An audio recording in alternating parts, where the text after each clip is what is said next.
This is Lori Grenier. You've seen me on Shark Tank hearing pitches from small businesses. Now, there is a new way for small businesses to get a loan in minutes. It's called Kabbage. That's Kabbage with a K. Just fill out the application online. You'll get an instant decision and could have access to a line of credit of up to $100,000. No waiting, no hassle. Kabbage is A+ rated by the Better Business Bureau and is a Forbes Top 100 company. Go to Kabbage.com, that's Kabbage with a K, Kabbage, or call 888-KABBAGE. We're coming to you from the DraftKings.com podcasting studios. DraftKings.com, America's one-day fantasy sports site, where it's like a new season every time you play. DraftKings.com. Now, the right time with Bomani Jones on ESPN Radio. And ESPNRadio.com.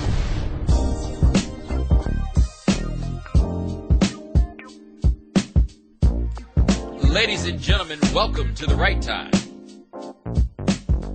My name is Bomani Jones. Thanks for listening on ESPN Radio and the ESPN app. We are presented by Progressive Insurance. Send me a tweet at the 1-800-FLOWERS Twitter feed. That is at Bomani_Jones. As we are doing this radio show, the Denver Broncos and the Kansas City Chiefs are playing a riveting game of Thursday Night Football. Shannon, I'm going to let you guess the score after one quarter, given that it's a riveting NFL Thursday Night Football game. I'd imagine that neither team has scored yet. Goose eggs! How is it possible that NFL teams aren't able to put up a great offensive showing 3 days after they just played? Right? How did that not happen?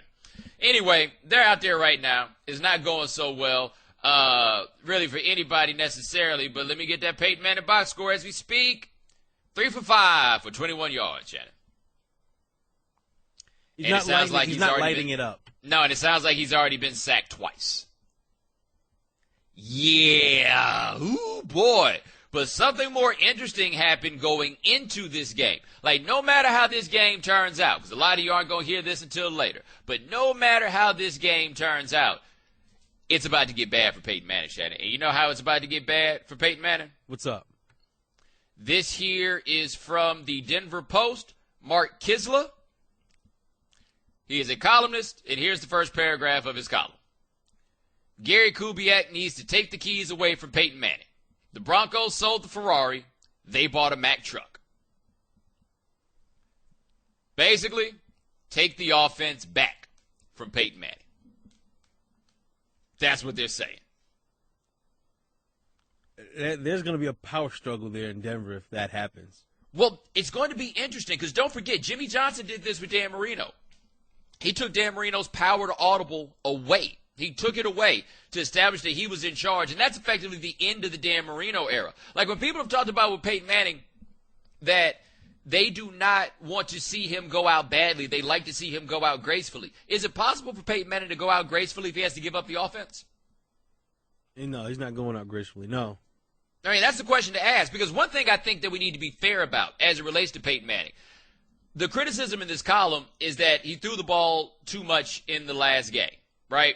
44 pass attempts, 4 of them with sacks, the other times 40. They only ran the ball 25 times. But in the second half of last season, Shannon, they ran the ball a lot.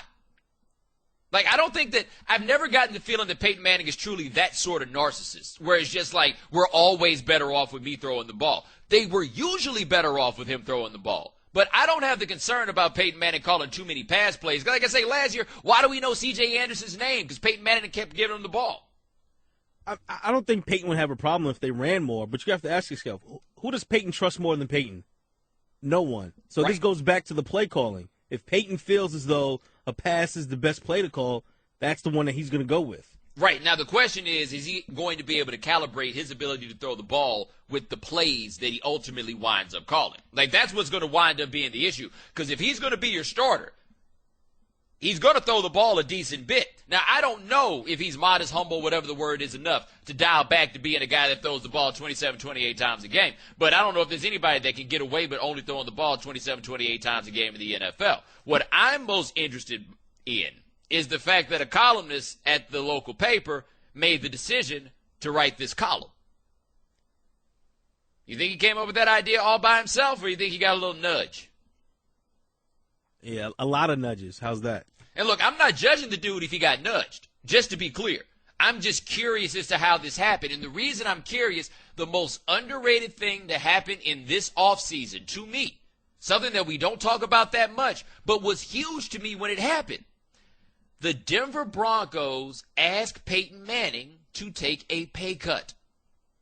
Okay? Now, I know all you guys love Peyton Manning and think Peyton Manning is the nicest guy in the world and everything else.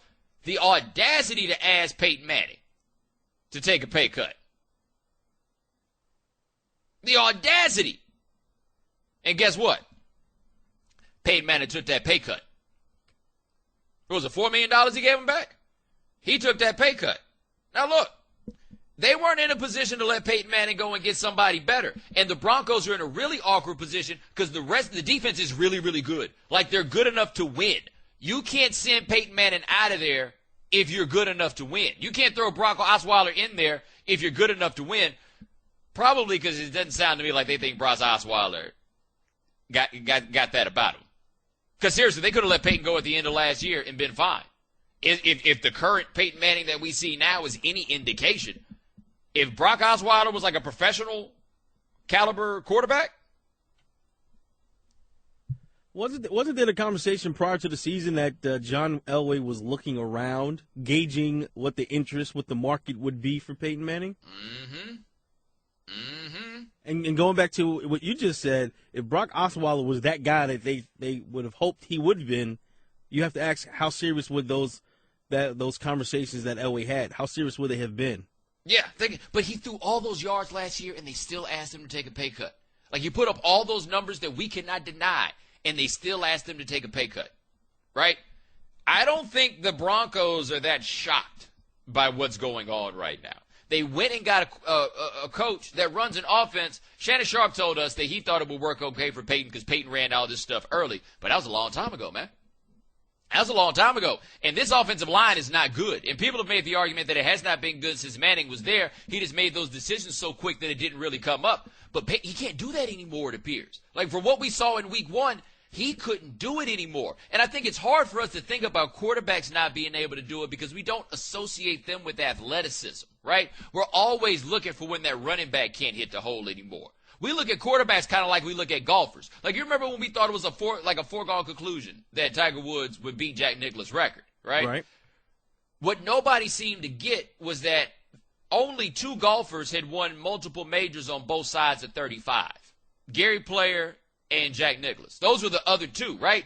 You can play golf into your 40s, but you're not going to be the best golfer in the world into your 40s, in all likelihood. Not if you were in your 20s. Like, that's not how it works. It's normally not how it goes. I feel like quarterbacking is the same way because we don't think about it requiring explosive athleticism. So since we don't think about it requiring explosive athleticism, we don't think about the fact that, hey, you can't dial those throws up as hard as you used to. You can't get the ball out your hand as fast as you used to. You can't make that little step up in the pocket as quickly as you used to because we're not looking at those guys for athletic type stuff.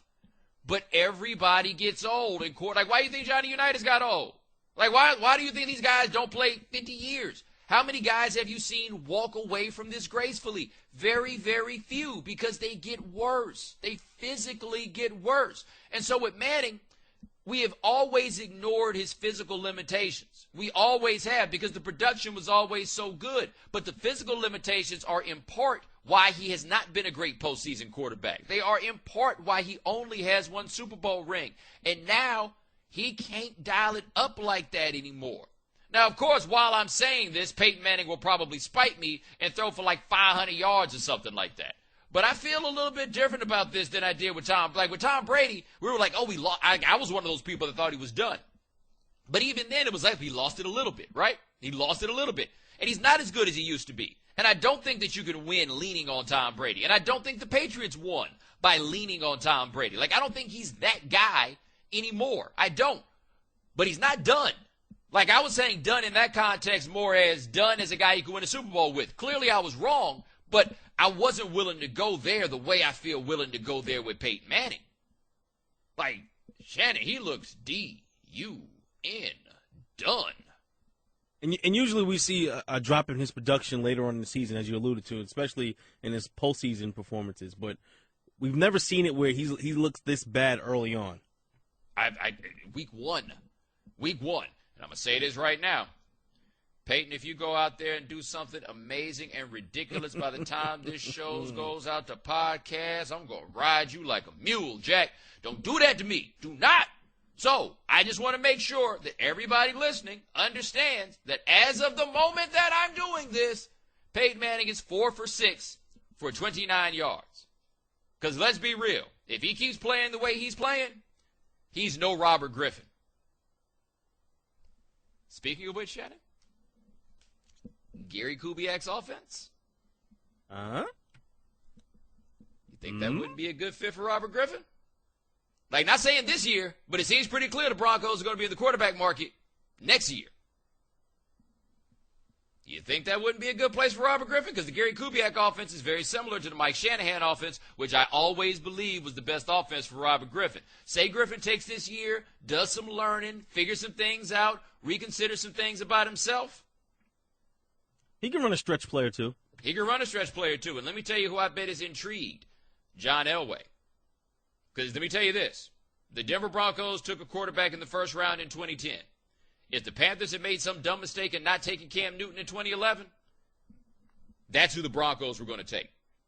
Like, they would have taken Cam Newton. Now, Robert Griffin is a different quarterback than Cam Newton. Cam Newton's much bigger, stronger, all that. John Elway looking at Cam Newton like you remind me of myself, right? But a lot of the things that would make it work in that offense, the speed, the arm strength, you know, if Griffin had John Elway as his rabbi to look out for him and say, look, it's going to be okay, I'm just telling you, that could be a very interesting thing to watch late this year, next year. Because you ask, what's a place where it would fit? Maybe Griffin fits there. The only problem is Griffin don't need to play football anytime soon. Next year at the earliest. Ooh, special alert from 1-800-Flowers.com. Send a huge bouquet of 36 roses for just $36 while supplies last. Order at 1-800-Flowers.com/ESPN. 888-729-3776 is the telephone number. When we come back, well, we saw Jason Pierre-Paul's hand, if that's what you want to call it. You're listening to ESPN Radio and the ESPN app. Bomani. Ladies and gentlemen, welcome back to the right time. My name is Bomani Jones. Thanks for listening on ESPN Radio and the ESPN app. We are presented by Progressive Insurance. Shannon, as we speak, the score is 0-0 in Kansas City with 11:56 left in the second quarter. Peyton Manning, 4 for 6 for 29 yards. Alex Smith, 5 for 7 for 44 yards. Correct me if I'm wrong. I feel as though they could play this game on a field enclosed in glass and no one be worried about anything breaking. That sounds like a plan. There's a lot of wiffle ball going on out there. That is a real wiffle ball situation. Between Manning and Smith, they're throwing a lot of lobs. Yes. Alex Smith is out there like, man, I've never felt so strong-armed in my life. Because he's out here playing against Peyton. Like, when's the last time Alex Smith went out there and was the strong-arm quarterback? He's out here throwing bullets. He's trying to show off in front of Peyton. Alex Smith about to throw a pass in the flat and look at Peyton like, what's good? I'm the new sheriff in this town with the big old gun. Where your gun? 888-729-3776 is the telephone number. So, Shannon, you are a Giants fan? Yep. Jason Pierre-Paul, we got a glimpse of his hand today. Yeah. How did that happen, by the way? I saw it in the New York Daily News. How did they make that happen? Did they just, like, Zapruder film his Instagram video? No, apparently he was coming, I'd imagine, out of an appointment. He was coming in and out of somewhere, and they were able to get a shot of his hand. No, that's cold. That's cold. But he kind of took us to this point. You know what I'm saying? And then you saw him walk with the hand tucked inside of his shirt, too.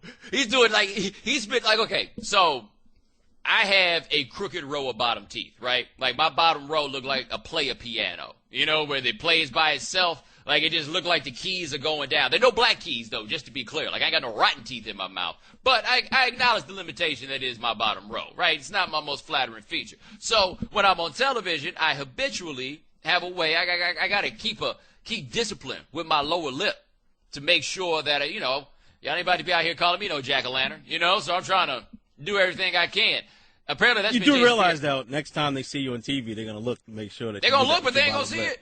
I know how to do this, baby. If I just had to tell you this right now, dog, the way people try to kill you and crush you when you on television, if they could see it, it'd have been done. It'd have been done. But anyway, that's basically Jason Pierre-Paul every day. Every day. Just keeping that head. You better be careful, dude. I don't know if he lives in the city of New York, but you big and black walking around trying to keep your head hidden. You just begging to get stopped and frisked. Like, you try to protect your hand. What's that going to do when you get that knee in your kidney? I'm trying to get my license, but you won't let me use the hand that I get my license with. Anyway, the hand itself. Yo. Yeah. I think the general consensus is his hand looks a lot worse than anyone would have assumed. Although I do think we have to be fair to him about this, right?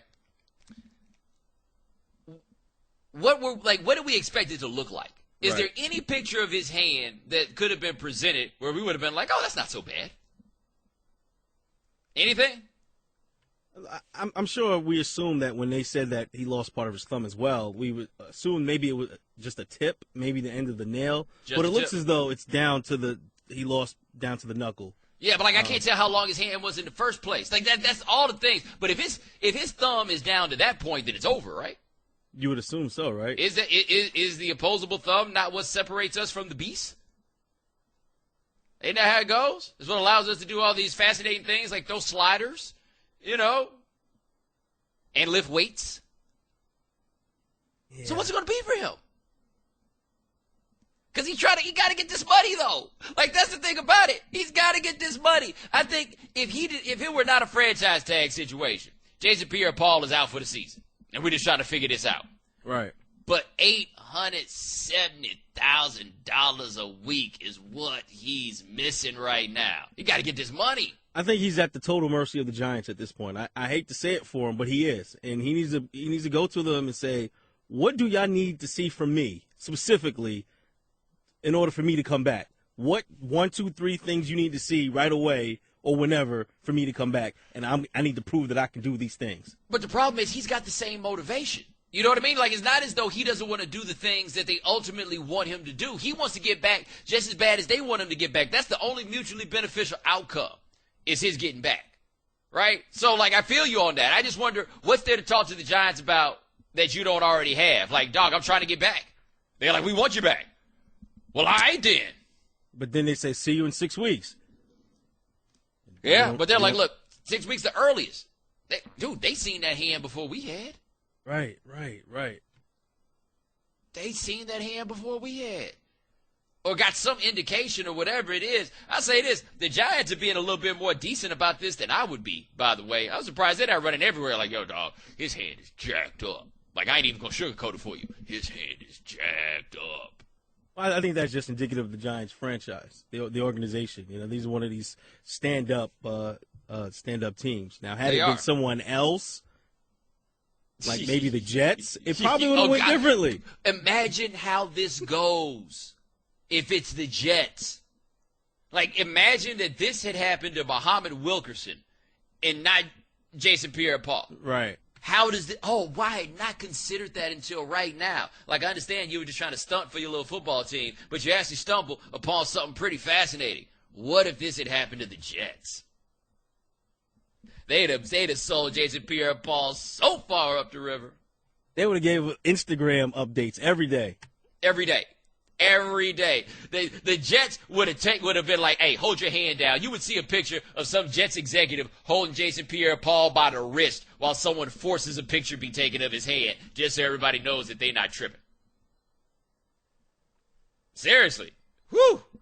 Man, so glad I don't root for the Jets. I think that's the moral of every NFL story. At least you don't root for the Jets.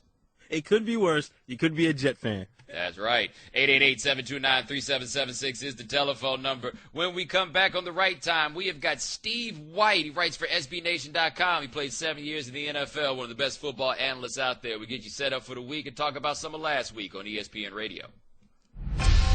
Bomani. Ladies and gentlemen, welcome back to the right time. My name is Bomani Jones. Thanks for listening on ESPN Radio and the ESPN app. All guests join us on the Subway Fresh Take Hotline, including our next guest. He's a 7-year NFL veteran. He's now a contributor to SBNation.com with their NFL coverage, one of the best football analysts you'll find. Follow him at Twitter at SGW94. His name is Steve White. Steve, what's going on? Hey, what's going on, Bomani? Man, I'm doing all right. I'm sure you, as a Cowboys fan, you were happy to see the Cowboys win over the Giants, but Dez Bryant then has a broken foot. How do you feel about them now with their wide receiving core having Terrence Williams as the number one? Well, let's just say I would have rather we lost and kept Dez than how it actually turned out. This is a huge blow to this team, and we don't even know, after that 4 to 6 weeks, if he's going to be full speed or not. And everything changes when Dez is out of the lineup because he commands a double team pretty much every single play. Now, with him out of the lineup, I like Terrence Williams, but he just isn't the same type of guy, a guy that can go and get the football anywhere you throw it on the field. They won't have to roll the coverage to his side. Now it's going to be a little harder to run the football, even with that great offensive line. Now the coverage is going to be a little bit tighter for everybody across the board. So everybody's going to have to kind of pick it up and do their fair share and then some in order to overcome this loss, and I just don't think they're going to be able to do it. Well, you mentioned not having to roll the coverage over to Dez's side. That's basically the same thing as saying now that safety can walk down a little bit closer to the line of scrimmage, right? Absolutely. Now they're going to be able to load up the box a lot more than they have been.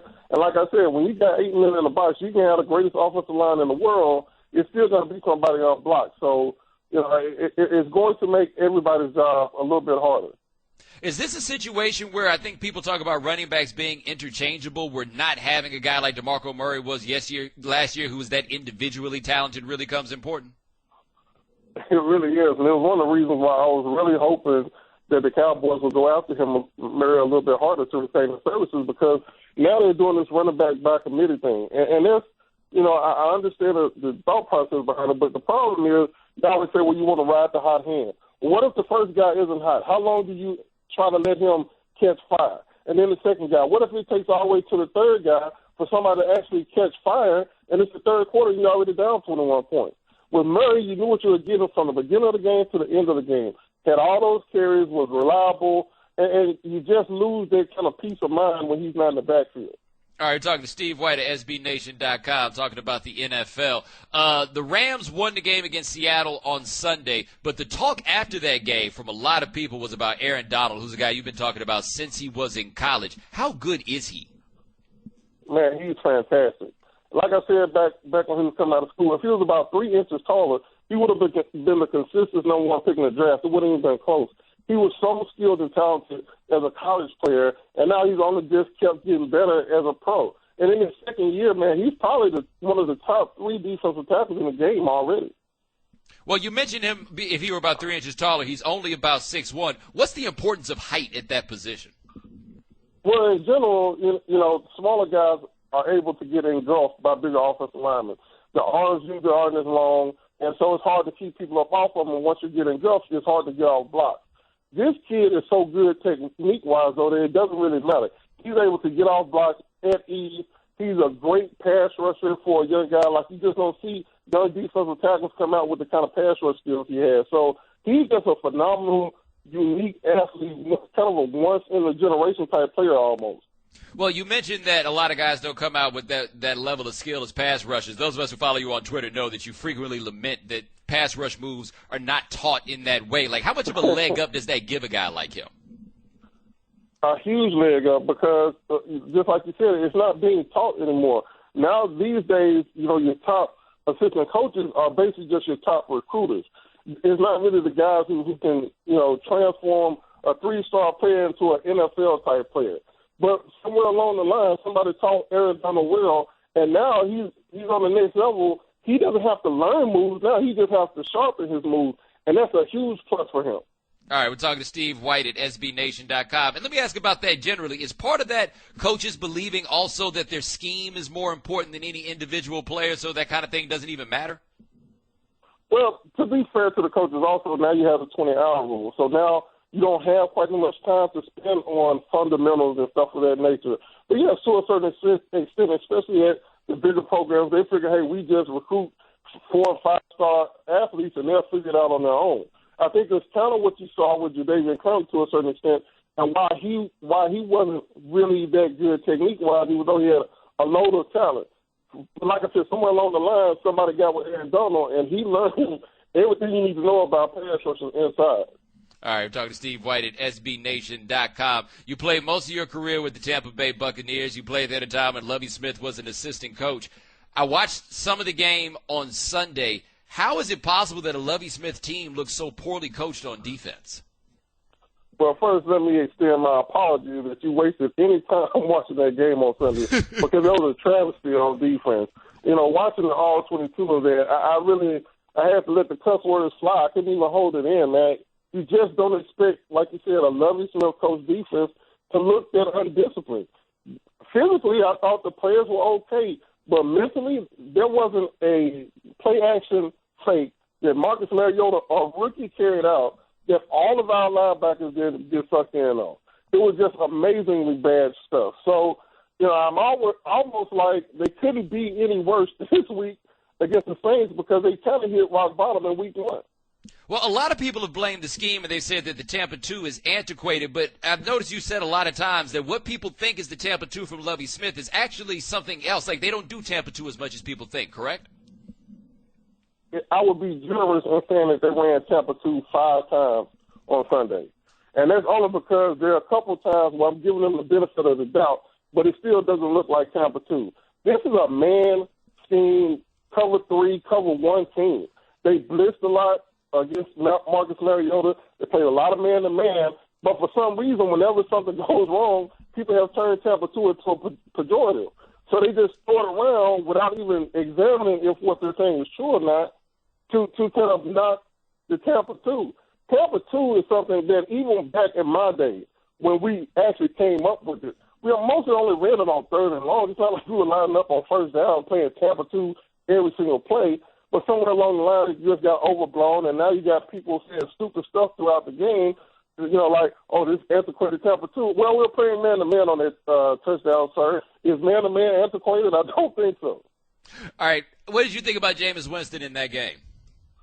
Oh, he was awful.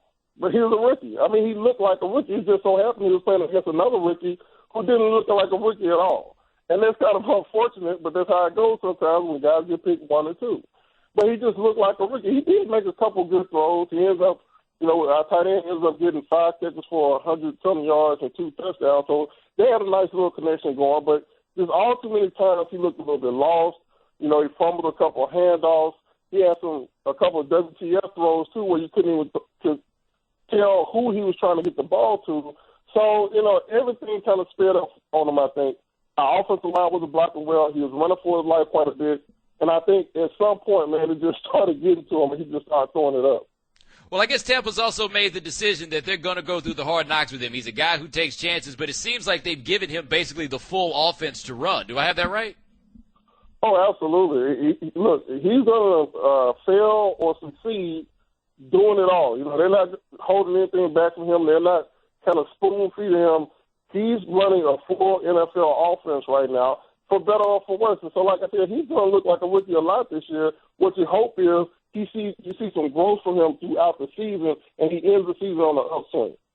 All right. His name is Steve White. He covers the NFL for SBNation.com. Follow him on Twitter at SGW94. My man, thanks so much. I appreciate it.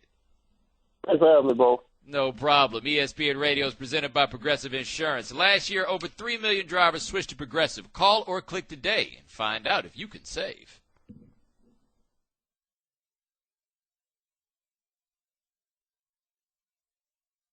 Geico presents Strange Savings Stories.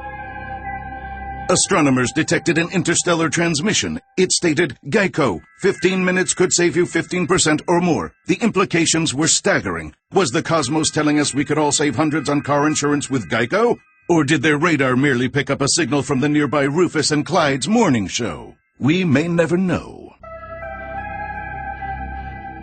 Geico. 15 minutes could save you 15% or more on car insurance. Now, the right time with Bomani Jones on ESPN Radio. And ESPNRadio.com. Ladies and gentlemen, welcome back to the right time. My name is Bomani Jones. Thanks for listening on ESPN Radio and the ESPN app. All guests join us on the Subway Fresh Take Hotline. Thanks to Steve White of SBNation.com for joining us last segment. We got Jeremy Fowler of ESPN.com joining us at 10:30. Going to talk about a very interesting story that he wrote about the University of Florida football teams from 2008 through 2010. Got money to make. Here we go. The Fall Football Tour on ESPN Radio is brought to you by Goodyear, reminding you that Mike and Mike will be live from Green Bay this coming Monday covering the Seahawks-Packers matchup. Chosen for superior performance. Goodyear. More driven. All right. Telephone number is 888-729-3776. NFL Hall of Fame nomination process has begun, Shannon. Was it 108 people on the original list? Roundabout. It was a lot of them. Brett Favre is on the list. Terrell Owens is on the list. I'm interested to see what happens with T.O., basically to see if writers are going to be big enough haters not to put T.O. in the Hall of Fame on the first ballot. Because the only way that can be the case is if you're a hater. I think they will not now, put him on. Yeah, it should be noted, though, receiver votes are always weird, right? Like, the idea of what should or should not get a receiver into the Hall of Fame has changed so much because the game has changed so much, but Charlie Joyner retired from the NFL as the all-time leading receiver in the NFL. He had the most catches in NFL history.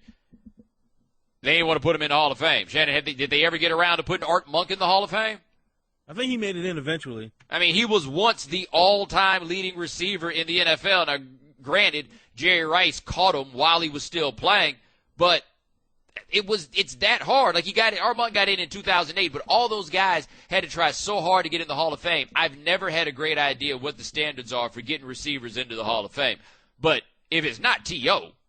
with all those touchdowns, then you're just being a hater. Like, you're just saying we just put in the guys that we like. That's about it.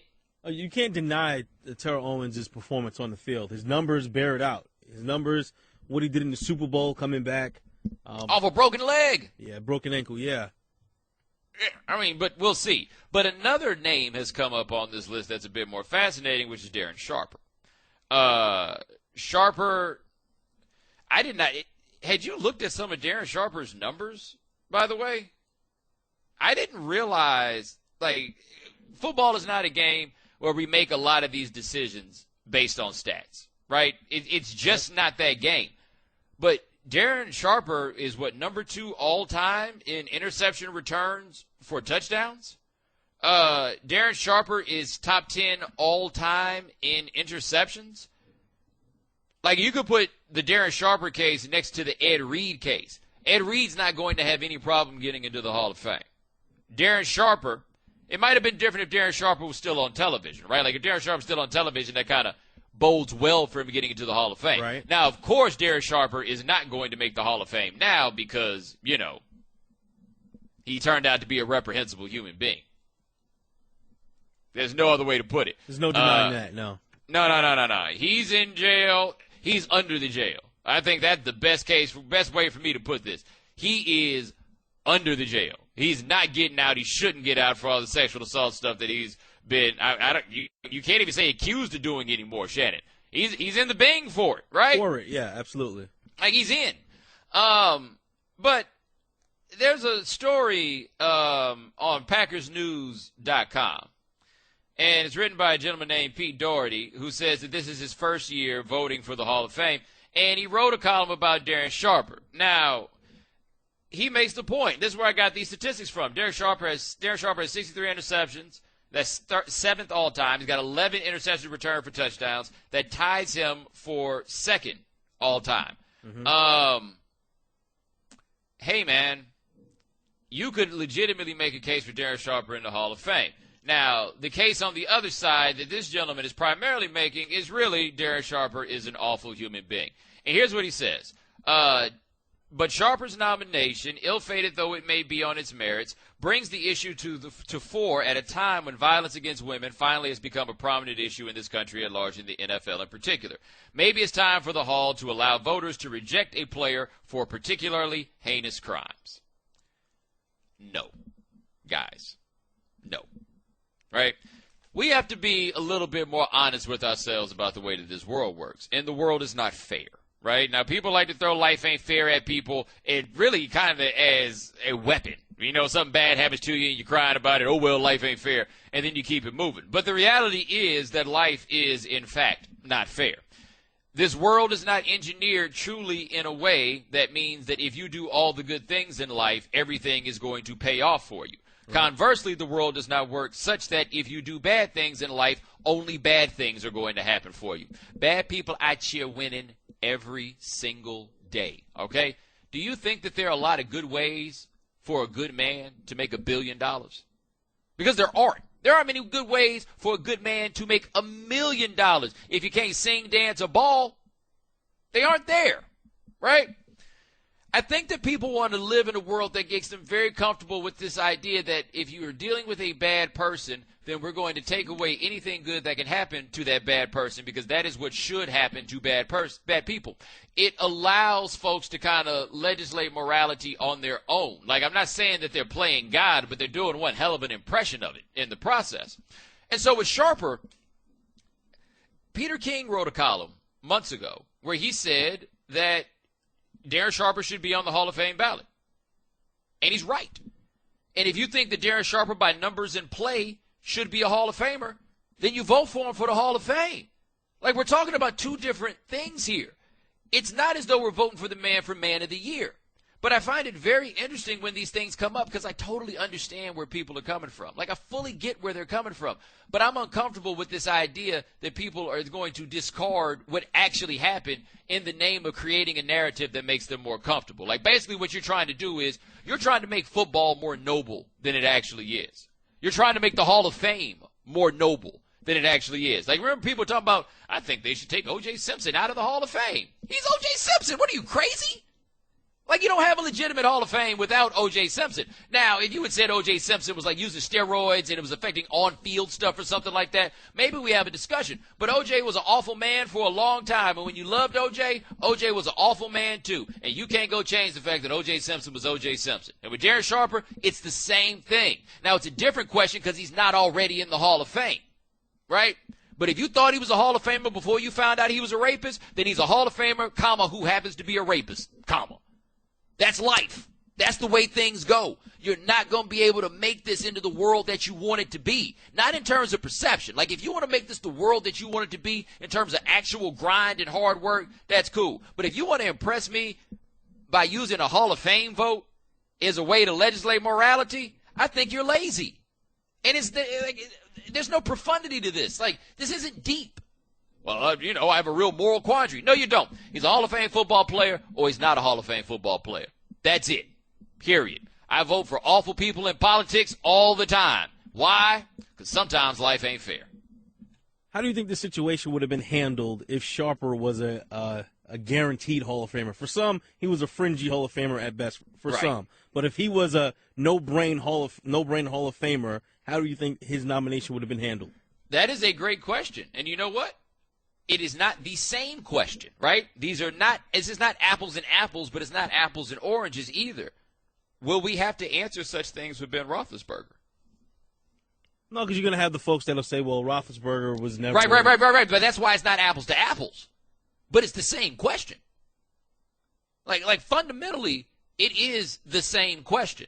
When Roethlisberger comes up, is that going to be a question to be asked, okay? And once again, don't give me this he was a convicted noise.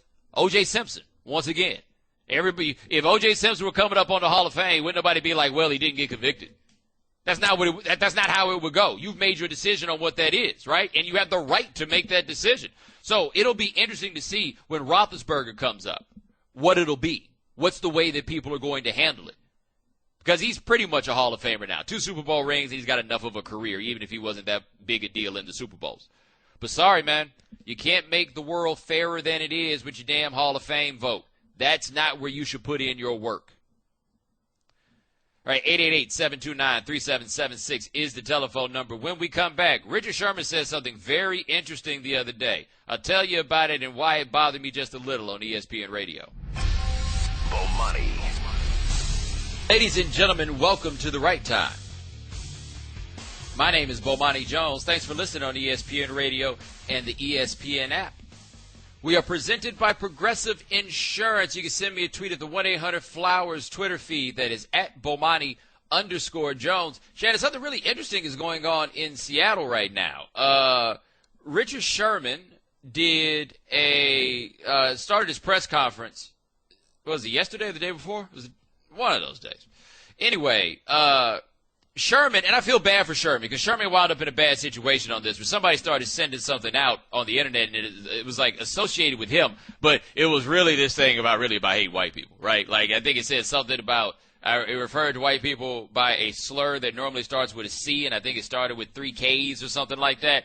And that's not such a big deal unless you're Richard Sherman, right? Because once you're Richard Sherman, and there's all the things that happened, after the 49ers game in the playoffs that year and everything else, you became a lightning rod for certain things. So if you're Richard Sherman, you kind of need to divorce yourself from that. And so he chose to divorce himself before anybody asked any questions at his press conference. And this isn't the entirety of what he said, but this is an excerpt of what Richard Sherman said in that press conference. As a black man, I do understand that Black Lives Matter. I stand for that. I believe in that wholeheartedly. But I also think that there's a way to go about things and there's a way to do things. And I think the issue at hand needs to be addressed internally and before we move on, because from personal experience, you have living in the hood, living in the inner city, you deal with things, you deal with people dying, dealt with a best friend getting killed, and it was 2 35-year-old black men, and wasn't no police officer involved, wasn't anybody else involved, and I didn't hear anybody shouting Black Lives Matter then. And I think that's the point we need to get to, is that we need to deal with our own internal issues before we move forward and start pointing fingers and start attacking other people.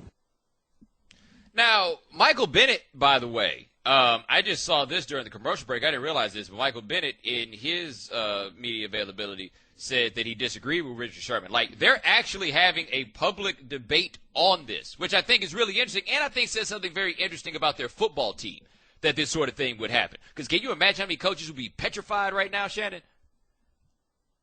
No, they usually wouldn't want, the player to have an opinion, nor do they want a teammate to have a conflicting opinion and be so verbal and passionate about it. Right, but they're coached by Pete Carroll, who can walk around in the dark in Watts. So we're dealing with a different sort of situation here. And I think that this is great, but I really disagree with Richard Sherman, but I want to give that some context in a way that I think it's very important, I think, for people to really break down what all was going on in what he said and to kind of break down the totality of this situation.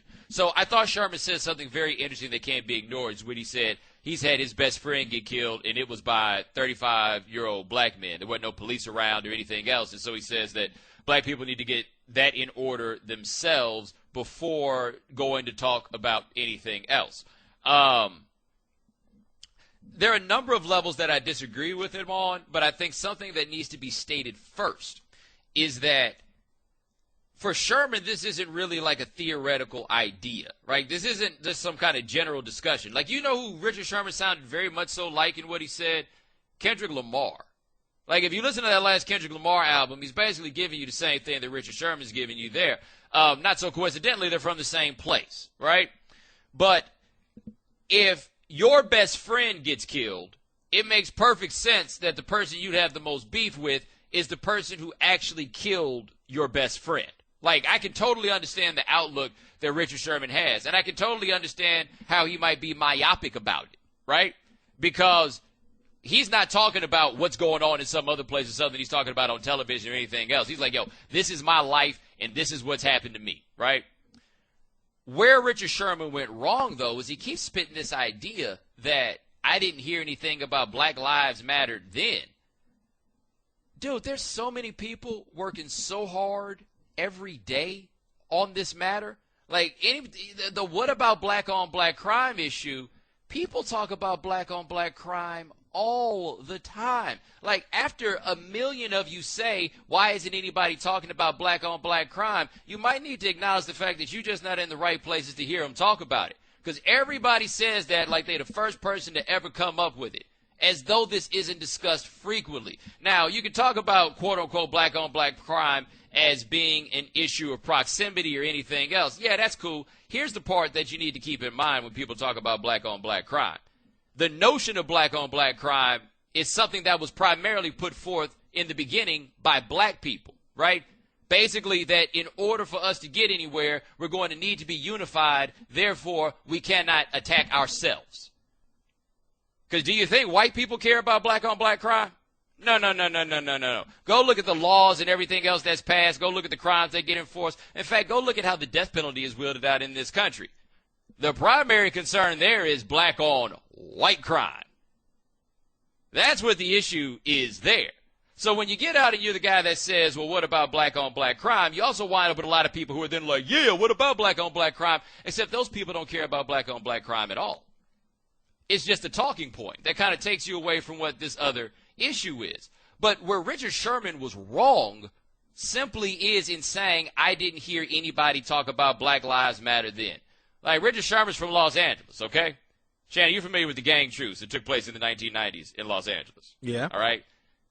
That's a black-on-black crime issue, right? Like, how do you get to that point? Even if it was a temporary situation, if the gangbangers sign something to say that we're not going to kill each other, how you going to say nobody's ever cared about black-on-black crime? Like, this has been something that's been talked about in the communities for a while now. This is nothing new as far as the focus on black crime. Right. It's been thrown around so much. In fact, when people criticize the depiction of black-on-black crime in hip-hop, the same people who are now saying, what about black-on-black crime? The black folks, we attack those who attacked it in hip-hop, right? Because it felt like outsiders are trying to tell people what to do. But people do that all the time. And the reason I find this almost insulting from Sherman is this. I had a very, very good friend get killed last year in May in Chicago. And she was killed by presumably a black person. We don't know who killed her. Her name is Leonore Drapers in Chicago, Illinois. You know where she was on the way back from? I believe it was a fundraiser. It was either a fundraiser or a rally, one of the two, for a cause about black-on-black crime. Okay? Like it's a stop the violence sort of thing. And that she was on her way home in front of her house, and we don't know exactly what happened, but she wound up dying. And that's one of the best friends I had in this world. So, like, I can relate to Richard Sherman on this notion of black-on-black crime not just being something theoretical. Like, I can relate to the idea that this is something that means something very, very important to you. I can relate to the notion that you've lost somebody and you lost that someone to a black person. There wasn't no police around and everything else, right? I get that. I understand exactly how you feel. But while you mourn the friends you got, you basically just told me that my friend who got killed didn't exist. Right? That's effectively what you're saying. When you're saying I don't hear anybody talking about, I didn't hear anybody talking about Black Lives Matter then or anything else. Yo, man, I got somebody who died on the way back from doing that exact damn thing. So if you're going to say that nobody's talking about those things, it's entirely possible that maybe you need to start hanging out with different people. And maybe just look around, because the people who were calling you a thug a year and a half ago based on what you did after a football game, those are the people right now who are finally like, well, he went to Stanford. Like, they're your friends on this one right now. And I'm not saying that you should pick your ideological argument strictly based on who will or will not agree with you. I'm not saying that. I'm just saying that the larger what about black-on-black crime issue is not being pushed by people who actually give a damn about black-on-black crime. It's not being pushed by people who care about Richard Sherman's best friend. It's not being pushed by people who cared about my friend. So I respect the man's right to say whatever it is that he has to say. I love the fact that they have a setup there in Seattle where those guys can have this back and forth in front of people and it not turn into a thing. Like, I love that. And I have no problem with the fact that Sherman feels the way that he feels, because I think that what he was talking about was coming from a very personal place that a lot of people can't relate to. And if you can't relate to the personal place that he was in, my God, I wish I was you. Like, I wish I could trade places with you. I wish I could be in a place with you where this is just something that's on TV, and when people bring it up, you don't know anything about it. I know way too much about it. I hate the fact that I know these things about it. But I know enough to know that too many people out here working hard to disrespect the work that they do by saying, when this happened to me, I didn't hear anybody. I'm sure there were people there then. I bet it hurt too much to hear at the time. It might hurt too much to hear right now. I believe all those things to be the case. But please don't disrespect people doing a lot of hard work for very little money just because you can't hear them. Maybe you need to listen closer. Bomani. Ladies and gentlemen, welcome back to The Right Time. My name is Bomani Jones. Thanks for listening on ESPN Radio and the ESPN app. We are presented by Progressive Insurance and brought to you by DraftKings. Win huge cash prizes playing fantasy football at DraftKings.com, the official one-week fantasy football site of ESPN. Play free with code BLITZ at DraftKings.com. 888-729-3776 is the telephone number. Shannon, you see LaShawn McCoy's hamstrings. Kind of tight. He's had problems with his hammy all during the training camp, and apparently it's starting to flare up again. Yeah, buddy. And, of course, this is coming into a game against the Patriots. And the reason this matters, a reason this matters is the Steelers killed them running the ball up the middle. Just killed them. Like, I asked D'Angelo Williams about it, and I was like, oh, man, I guess you were right when you said you weren't done. He wasn't taking any credit, Shannon. Really? He wasn't taking any credit. He said anybody could have run through those holes against the Patriots. Oh, boy. He said anybody could have done it. Look, even if anybody could have done it, I tell you this, D'Angelo Williams is a better man than me, because if I could, I'd be telling you, not anybody could run through those holes. It took my special talents. He better than me. That's how big the holes were. So, for Buffalo, everybody talking about how Tyrod Taylor's going to do against Belichick. He might be turning around and handing the ball off over and over and over again, and that might be enough to do it, because no Vince Wilfork means big difference in that defense. Like, Wilfork is one of those guys, I just don't think that people realize how unique he is. You can't just go get another one of those. Keep this in mind. Only 2 guys on last year's Super Bowl team had a Super Bowl ring previously with the Patriots. One was Tom Brady. The other was Vince Wilfork. How does he wind up being the guy that sticks around for all that time? Because you just can't go find another one of him. You just can't. In Buffalo, you could really exploit it. Another reason why McCoy needs to play in this game is for his head coach. Because if there's one game or 2 games for this matter on the schedule that Rex Ryan wants to win, it's the first game against the Patriots, and it's the second game against the Patriots. Well, and if it comes to a third, that's the one he wants to win the most. Because don't forget, he won the third that one time. Yeah. That playoff game.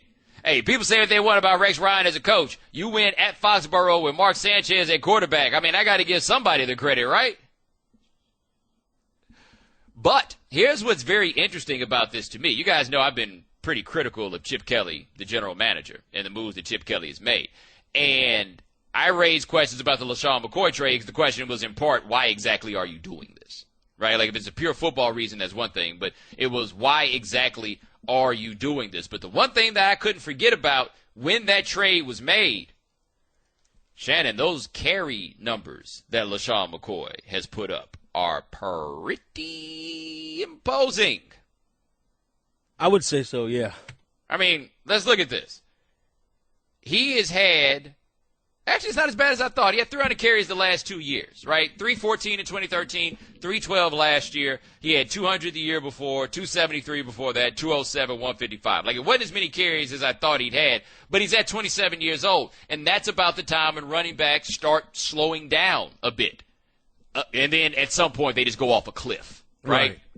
But that's the point that they start to slow down a bit.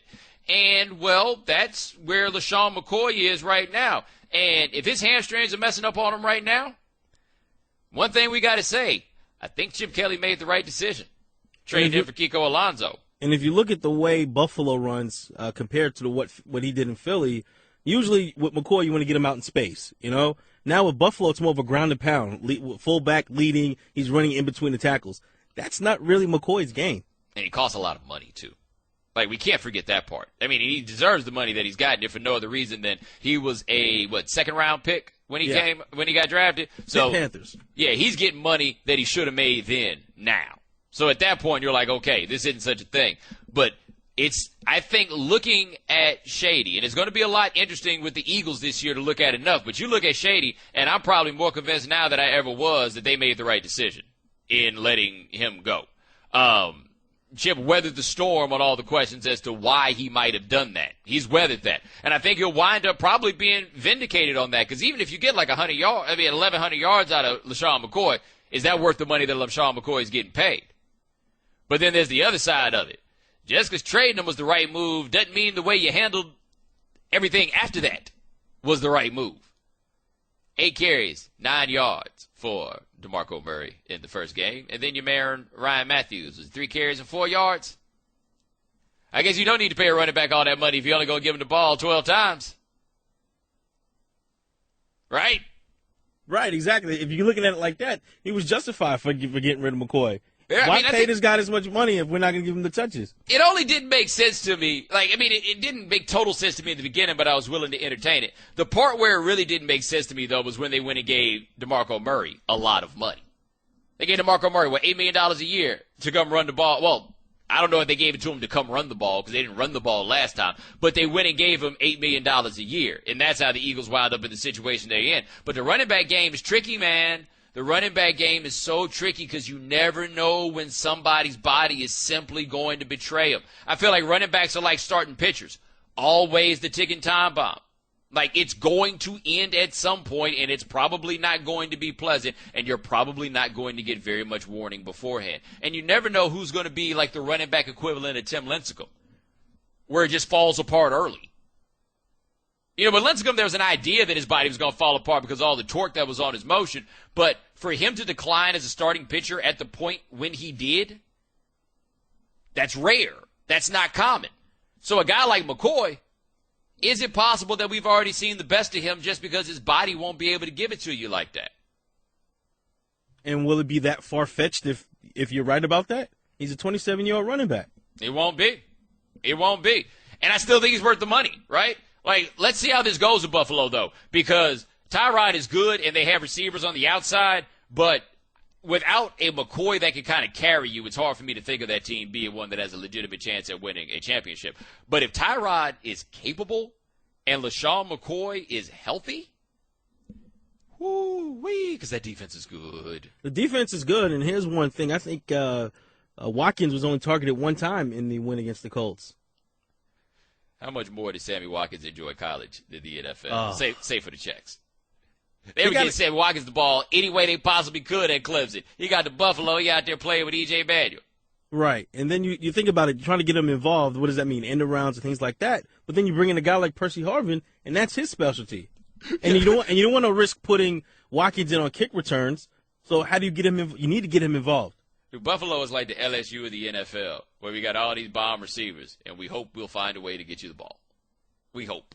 You got to come up with all these different ways. Now, like I say, Tyrod, we'll see how it ultimately goes. But that's what it's been for Buffalo. They had Robert Woods. They had Sammy Watkins. They had all these dudes. They had E.J. Manuel. And they got, what's the kid from Texas, the track star, Marquise Goodwin? Yeah, Goodwin, yeah. Yeah, I spent 4 years watching him not get the ball and wondering what the hell was the problem. 888-729-3776 is the telephone number. When we come back, Jeremy Fowler, ESPN.com, wrote a great story on the 08 through 10 Florida Gators football team. We're going to talk to him about it on ESPN Radio.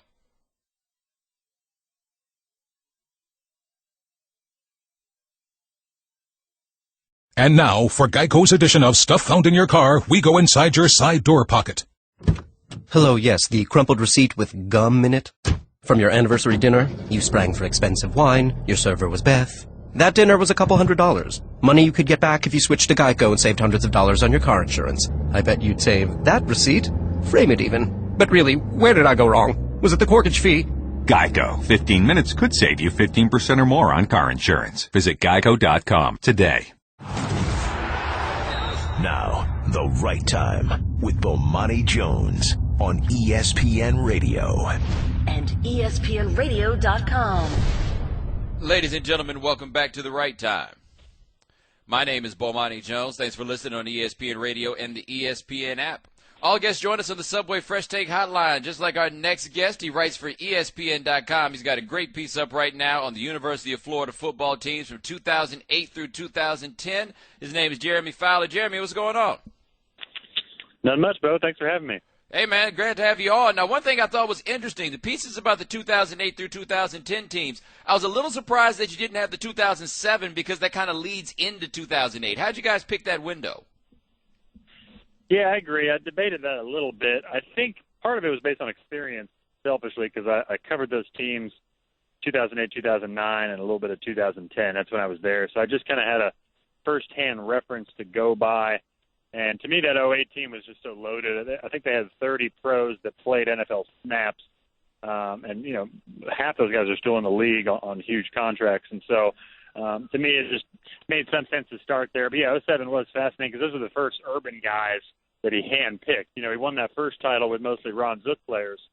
And then a little bit 07 was about, you know, a mixture of both. And then 08, 09 were all his guys. So I was kind of going by that because you look at Pete Carroll, Nick Saban, guys like that, they've had, you know, 7-8 year runs at least at their current, well, at USC and Alabama, where Urban probably should have had that, but just kind of had the 2-year run with his guys, and then it was over pretty quickly. Yeah, well, it's a pretty fascinating rise and fall also because Urban Meyer didn't stay there as long as most coaches of his acumen tend to stay at a job. So 2008, that's a team that won the national championship. I think people remember it as much as anything else for the Tebow speech after the Ole Miss loss. But there's a lot going on there, huh? Yeah, it was pretty wild. I mean, there's a team that after that game, that Ole Miss game, they beat people by 35 points. I mean, just beat the brakes off people 10 straight games, really. You know, except for Alabama and Oklahoma were the only two teams that really put up a fight at that point. So, you know, they started maximizing their potential that way. And really, 08 was the fun year because it was more about, you know, they'd have fights in practice and all that, little fights in the locker room, but it was more about the good tension, I guess you would call it, good friction. And then it sort of turned into a little bit of contempt in 09 and 010. And things started to slip a bit, and then Urban kind of had one foot out the door at that point. So it got ugly fairly quickly, but the 2018 was kind of when it was still innocent. Well, also 08 was the last team that had Percy Harvin, and we love trying to ask people Percy Harvin stories, and no one will ever tell us a Percy Harvin story. Like they're afraid that Percy Harvin's going to come out like the Candy Man. But he was kind of the engine that made that team go as much as Tim Tebow. Yeah, he's fascinating to me. Him and Brandon Spikes were two guys to me because they were just so enigmatic. And Harvin especially, guys that I talked to, they still seem scared to talk about him on the record. Like you said, people are fearful of him because he could just switch like that. And I heard stories that I just, that were interesting. That there's more to it than what I put out there. I'll put it that way. I mean, there's a lot to him. He can turn it off and on. He can be smiling at you, and then he can be fighting you. That's kind of was his personality, at least in the locker room. Now, I think he has matured some, but, he got traded from two NFL franchises essentially for fighting nice guys. Doug Baldwin, Leslie Frazier, the former Vikings coach, like the nicest guy in the league. He fought him, So, he's a different dude, but guys that I talked to said, look, 2009, we were winning, but when we fell apart at the end, let's make it clear, it's because of Percy Harvin. I mean, he was that good, and the offense didn't have him as a safety valve, and they struggled. Well, also from a distance, and we're talking to Jeremy Fowler of ESPN.com. Check out his story up about the 2008 through 2010 Florida Gators. But it also seemed, at least from a distance, that once you heard the stories about Harvin and the fight he had with the wide receivers coach, Billy Gonzalez, that seemed to be the moment that basically he became the coach. Urban Meyer wasn't the coach anymore. Percy Harvin was the coach. And that was the struggle. I mean, that's part of why the story exists is because it had gotten to the point where it was broken. The locker room was fractured a little bit because Harvin is one of many players. He wasn't the only one, but one of many that got their way, and so they emboldened other players to try to get their own way. I mean, Harvin's not the only guy in that wide receiver room to scrap a little bit with a coach. Riley Cooper did a little bit of the same. I mean, he kind of had that personality as well. Where he could snap a little bit. And so, wide receiver room was pretty rowdy because you had 6 former pro guys, or eventual pro players, David Nelson, 3 or 4 others, of course, Louis Murphy. So pretty loaded room. And then Urban was up in that room too because he's a receivers coach by trade. And then you had Billy Gonzalez. You had all these dynamics. So it got heated there. But you had problems like that sort of festered and then it sort of combusted at the end. Because you had a lot of guys getting their way. I mean, one player told me, look, it just got to the point where we would have had to scrap this thing and start it from zero if Urban was going to be there long term. Well, it's also interesting that we think in a way that, the guys who were getting their way were kind of, Percy Harvin, Brandon Spikes types that I think that people view more as being sort of renegades. But that list also includes Tim Tebow, right? Yeah, I think so. I mean, he was easier to deal with just because I don't know. I mean, he and Urban were tight, and I think he went out of his way to do whatever Urban needed him to do and played the good soldier and all that. But now it's important to point out, though, that a lot of these players were very good, and at many programs in the NFL, too, you get some preferential treatment or playing favorites or however you want to call it. I mean, you cater to the guys that are going to get it done for you on Saturday. And that's what some of the good players I talk to, that's the attitude they take. Like, look, we were so-called ballers in Meyer's program. That's what they called it, ballers or primos. But, we got that treatment because we earned it. And so the younger guys, they felt, well, hey, I'm trying to practice hard, and I'm practicing for the guy that's not practicing all week because he's getting rest. Like Harvin would just go weeks without practicing, but then he'd get to play on Saturday because he was Percy Harvin, So the guys struggled with that too. Maybe they just weren't good enough, but those are, they felt Urban was playing mind games with them a little bit. Well, speaking of Tebow, how did he exist within the construct of this team? Because everything that we're hearing sounds like the opposite of what we think about when we think of Tim Tebow. Well, they were pretty tight, especially in 2008. I mean, guys were, they got along, and they meshed a lot of different personalities. I mean, you literally had this, guy depicted as sort of a football missionary on one spectrum, or one side of the spectrum, and then you had Aaron Hernandez, who is now a convicted murderer, on the other. But you just kind of had everything in between. You had a lot of different personalities that blended somehow well together. They worked. I think they just joked around a lot. Like Hernandez and Tebow were friends and kind of had like childhood or childish jokes that they would laugh about. Tebow liked like Aaron's humor. And so, you just had that dynamic that worked for a while. And really, part of the struggle later on, like 2010, to be honest, because so many good players left. But those players had also kind of gotten their way. And, Tebow sort of became larger than life. That's what some players said, that they had gotten to the point where he was almost a separate entity of the team, but he was getting so famous that they were riding that wave. I mean, guys like to go out with him on the town because he garnered a ton of attention, especially from girls. And so, it was that kind of dynamic that they liked being around him. All right, we're talking to Jeremy Fowler of ESPN.com. Now, the end came in 2010, and that was a pretty mediocre team with John Brantley at quarterback. But I have to wonder, if Cam Newton is still there in 2010, keeping in mind that he was back up in 2007 and 2008, if he's still there in 2010, does that team wind up winning so much that Urban Meyer can't quit? Yeah, Bomani, that's very possible. I mean, a lot of guys that I asked agreed with that premise because, Cam just he everybody knew he was not only a good player, but he was a bright guy, and so. And they knew he was going to be good. He just, he was kind of a goofy guy, like to play around. He wasn't a hard worker, they said. They were trying to get him to that point, and it just didn't work. And then he stole the laptop and got in trouble for that. So he just left, and it was sort of a mutual parting of ways. But, make no mistake, Urban had his health issues, but, there are serious questions that exist among players that, maybe he just didn't like his roster very much anymore. And more pointedly, maybe he didn't like his quarterback situation very much. And Cam was perfect for the offense. It just didn't work out. Well, I'll tell you, it's a grand irony that of all the issues that came from people getting their way, the one thing that might have ultimately done it all in was a legacy starting at quarterback in John Brantley over Cam Newton.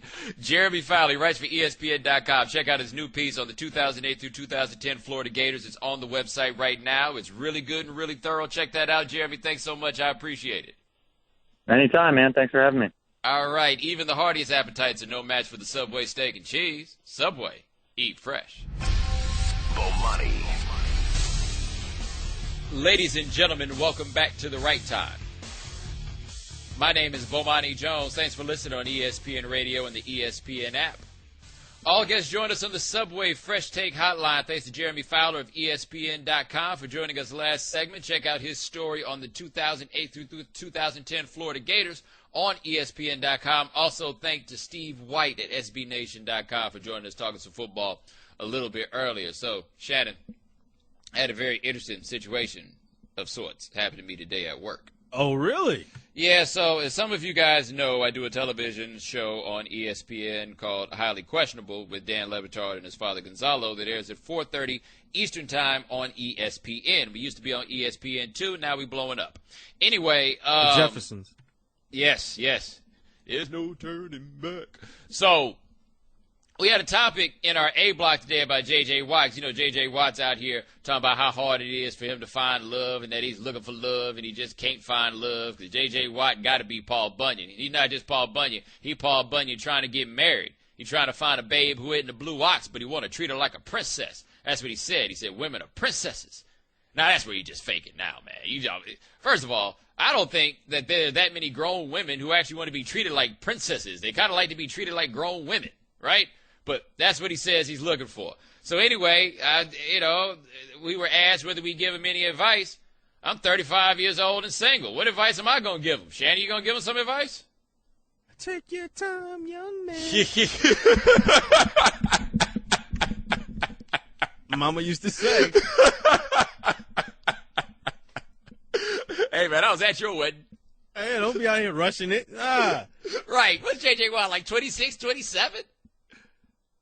I got engaged when I was 26, and I was unengaged when I was 27. Woo, that would have been a bad idea. Man, that would have been a bad idea. But it was funny because after that, we did an interview on our show with Megan Good. You guys may remember Megan Good from a few television programs. Shannon, I saw you pushing buttons on the board. You don't happen to have sound to go with this segment, do you? Maybe. Okay, so let me take you back in time a little bit, right? Because should I tell the Megan Good story, or let's just tell the people what happened? So anyway, I'm on the set. I'm minding my own business. I'm not having a great day. I had a headache earlier today. I did not sleep very well. I had to go meet somebody early in the morning, and I got caught behind a drawbridge, so I was late for that. And then I came back around. I made it into work a little bit late, all of that stuff. And so we did the interview with Megan Good. We get all the way about to the end. I'm just minding my own business, not really doing anything. I think I was looking at the crossword puzzle on my iPad because I like to do crossword puzzles. And I think I'm looking at the crossword puzzle. Go ahead, Shannon. I like that tie. I appreciate it. You're welcome. I had to realize nobody else had a tie. I was like, whose tie are you talking about? And I was like, oh, it's not them. I mean, that's a good day at the office for your boy, right, Shannon? Oh, you gotta love that, right? Play it again. Yeah. Don't slow that down. I may ask you to play that all the time. Or maybe not. I like that tie. I appreciate it. You're welcome. I had to realize nobody else had a tie. I was like, whose tie are you talking about? And I was like, oh, it's not them. So, Shannon, I got off work today. I came home. I had that headache I told you about, so I took a nap. Right. Dog, I woke up, and it was nothing but dudes clowning me. Dudes telling me I should have hollered at Megan Good on television. Now, I will say I was one of the people. I didn't tweet it, but I did text you, quote, I like that tie, end quote. With the tie, with the shirt and tie, with the tie emoji. Yes. But all these cats, she had just told us about being married to a minister, a few minutes earlier, right? So I'm just like, oh, man, I got all these cats killing me for not hollering at Megan Good. Let me tell you something, man. I go out with you dudes all the time. Y'all ain't just hollering at people like that. Some of y'all are, but not really. Y'all ain't just hollering at people like that. There's a measure of professionalism that we have to have in a situation like that. I honestly didn't realize she was talking to me because my tie wasn't that dope. It's a nice suit, though. Nice jacket. I appreciate it. I was proud of the combination I put together. I'm glad somebody appreciated it. But, I had to be real about it. That tie wasn't even, the tie wasn't even that dope. Well, so she complimenting my C game. Yeah. I'll tell this story, though, because I've told it many times. This is the backstory on this that people didn't realize, right?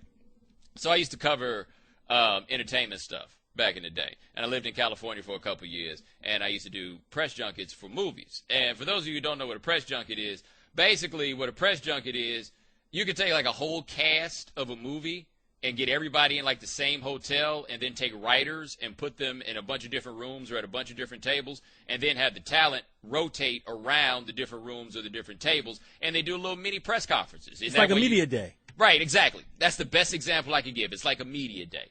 So I did a press junket for Biker Boys. You remember that one, Shannon? Biker Boys. Lawrence Fishburne. Yeah, that's the day I started hating that dude because he tried to play me. Oh. Yeah, Buster. Anyway, Universe has a funny way of getting people back, if you know what I mean.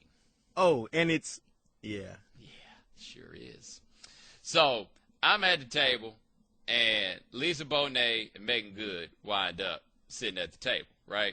And I was doing an individual interview with Lisa Bonet that day, so I wasn't really stunting that. And Megan Good was there, and I didn't really have anything to ask her, so I was just making sure not to stare, right? Like, that was my whole thing. Just keep your eyes rotating around. Don't, act like a grown-up. But I was 22, so I certainly wasn't a grown-up. So I have the look around program, and I was like, man, I feel like somebody looking at me. And I looked down, and I could have swore Megan Good was looking at me.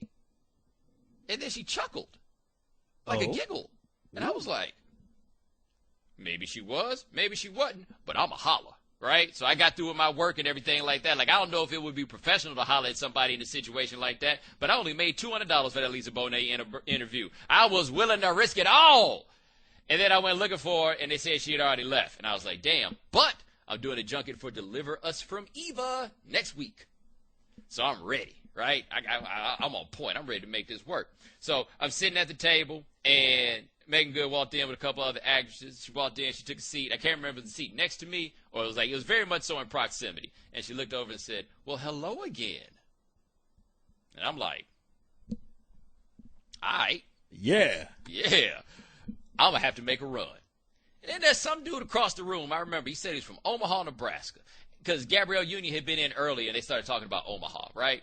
And so he over there on the side, and next thing I know, well, Megan, I was talking to your boyfriend the other day. And they start having this conversation about this boyfriend, and I'm just sitting there like I had planned to pretend like I didn't know she had a boyfriend.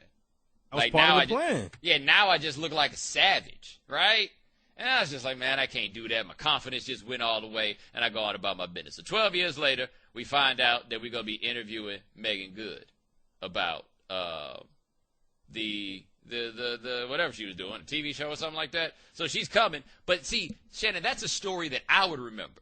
She has no reason to remember that story. Right. None whatsoever, right? She don't know who I am. So that's a story I remember. So the whole way I'm just sitting there, and I'm like, all right, cool. I'm just going to chill. I've been telling this story for years. I've been telling this story in public. But I got to act like somebody's like, you going to bring it up to her? Why? What am I saying? Remember that time I thought you was looking at me, but I didn't holler at you? So I'm just trying to get my mind past that. I'm just trying not to think of that, right? I'm just trying to ignore that whole situation. The whole situation. That's all I'm trying to do. I'm trying to act like that did not happen. And so I'm minding my own business, trying to ignore it. And then what happens while I'm trying to mind my own business? I like that tie. I appreciate it. You're welcome. I had to realize nobody else had a tie. I was like, whose tie are you talking about? And I'm getting clowned for that, Shannon. I'm getting clowned for that. People with ugly children in their avatars. Children so ugly that your own ugliness could not have been enough to contribute to the genetics to create that ugliness, telling me that your girl's ugly too. And you out here trying to clown your boy. I didn't know she was talking to me. I like that tie. I didn't know. Plus, you're married to a minister. Last thing I need somebody doing is coming to rough me up in the name of God. Whew. Can't win it all. Ladies and gentlemen, thanks so much for joining us here on The Right Time. We do it 9 p.m. Eastern. Shannon Penn, Mike A., Tom, Carol, appreciate you. Freddie Coleman Show's coming up next.